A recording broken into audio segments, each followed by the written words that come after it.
Breaking බදාදා දිනය රජයේ නිවාඩු දිනයක් ලෙස ප්‍රකාශයට පත් කෙරේ. සියලු රාජ්‍ය උත්සව කටයුතු తాවකාලිකව නතර කරයි. මේ වන විට පවතින ඉන්ධන සපයා ගැනීමේ ගැටලුව සැලකිල්ලටගෙන ඊට මුහුණ දීම සඳහා රජයේ සේවකයින්ට සතියකට දිනයක් නිවාඩු ලබා දීමට රජය තීරණය කර ඇත.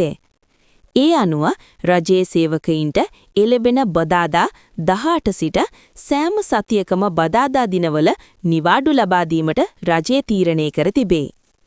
රජයේ ප්‍රවෘත්ති දෙපාර්තමේන්තුවේදී විශේෂ ප්‍රවෘත්ති සාකච්ඡාවක් පවත්වමින් අත්‍යවශ්‍ය සේවා කොමසාරිස් ජෙනරාල් ප්‍රභා චන්ද්‍රකීර්ති මහතා මේ බව පැවසිය.